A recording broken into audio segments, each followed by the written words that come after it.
I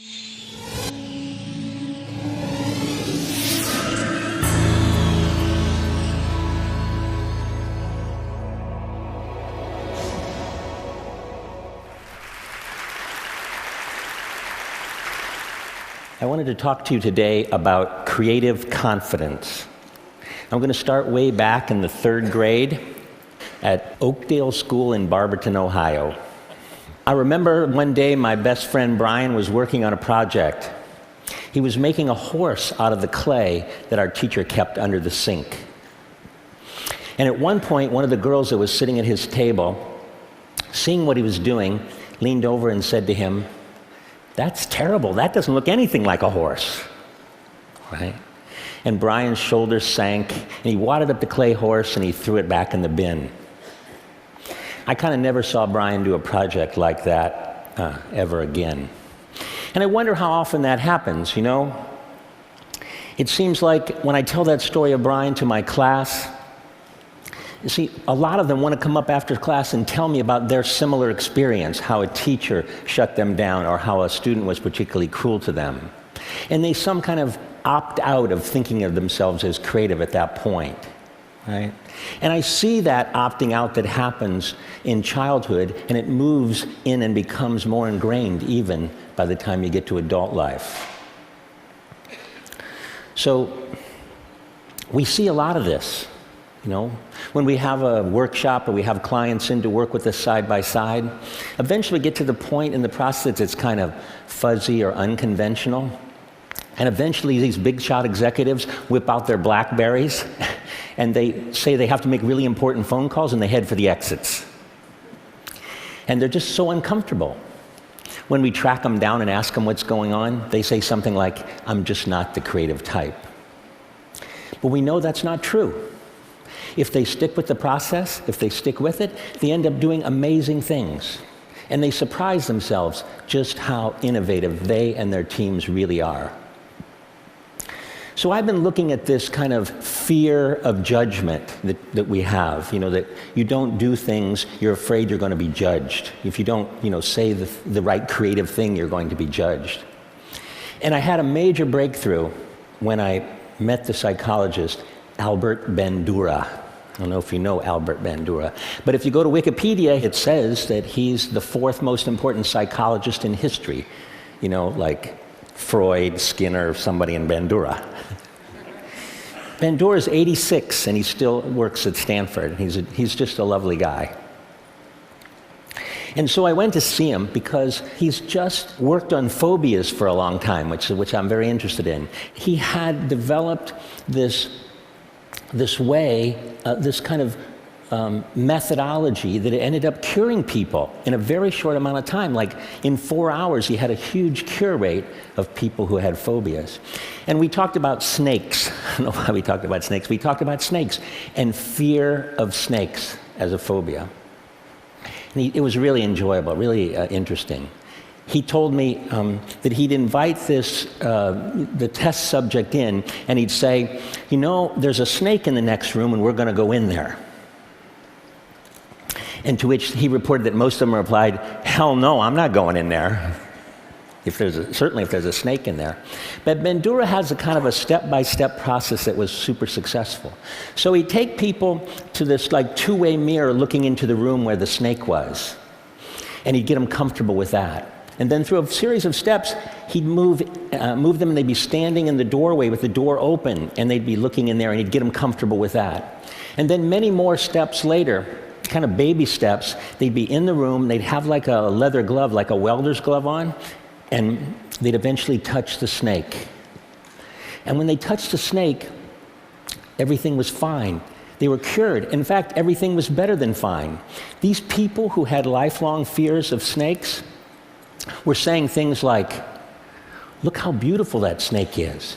And they were holding it in their laps, right? Bandura calls this process guided mastery. I love that term, guided mastery, right? And something else happened.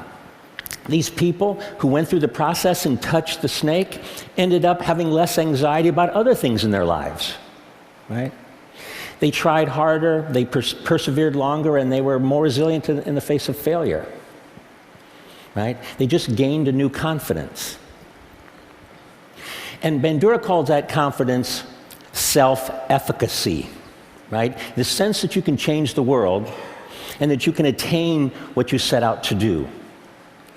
Well, meeting Bandura was really cathartic for me because I realized that this, famous scientist had documented and scientifically validated something that we've seen happen over, for the last 30 years, that we could take people who had the fear that they weren't creative, and we could take them through a series of steps, kind of like a series of small successes, and they turned kind of fear into familiarity.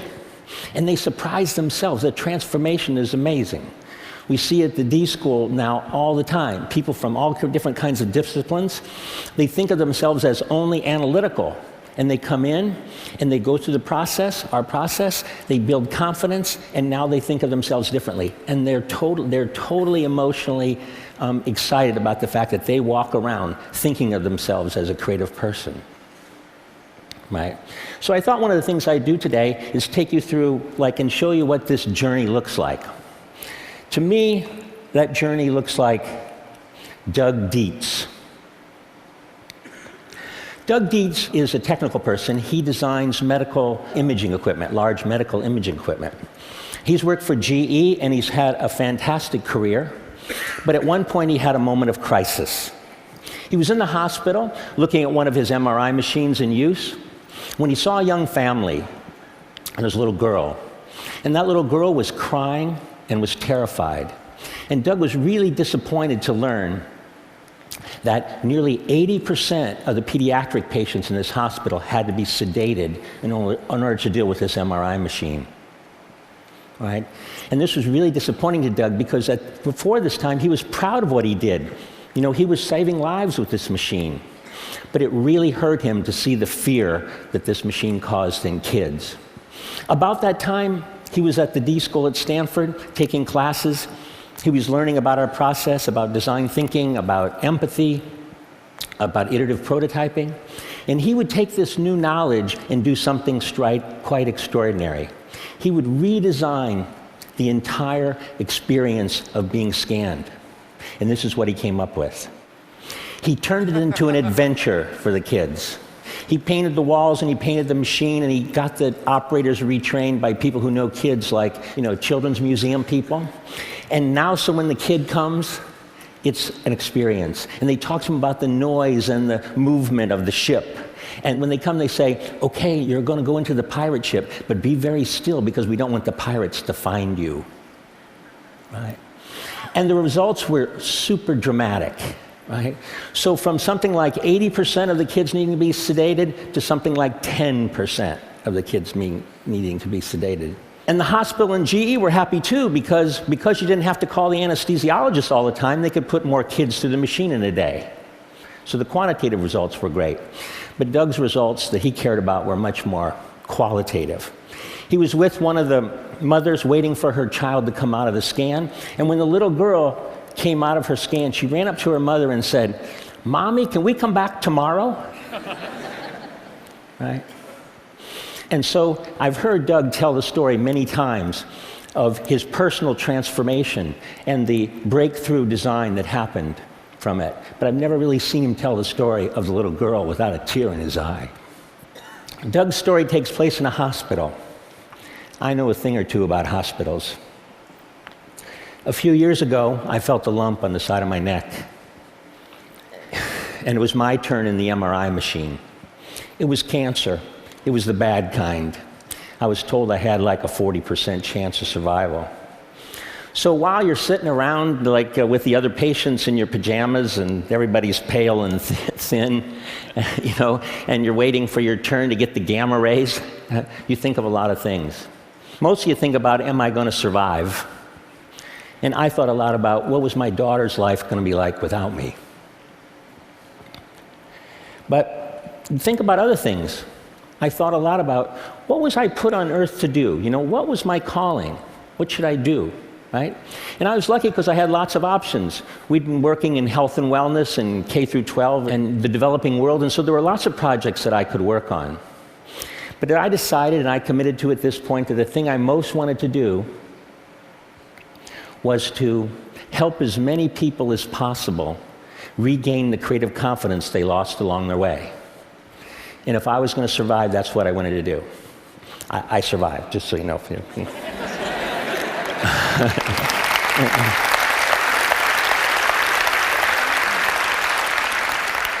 I really believe that when people gain this confidence, and we see it all the time at the D School and at IDEO, that they actually start working on the things that are really important in their lives. We see people quit what they're doing and go in new directions.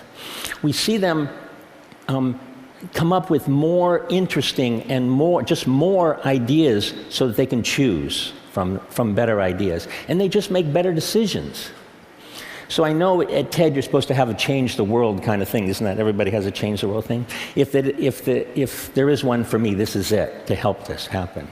So I hope you'll join me on my quest. You as kind of thought leaders, it would be really great if you didn't let people divide the world into the creatives and the non-creatives like it's some God-given thing. And to have people realize that they're naturally creative, and that those natural people should let their ideas fly.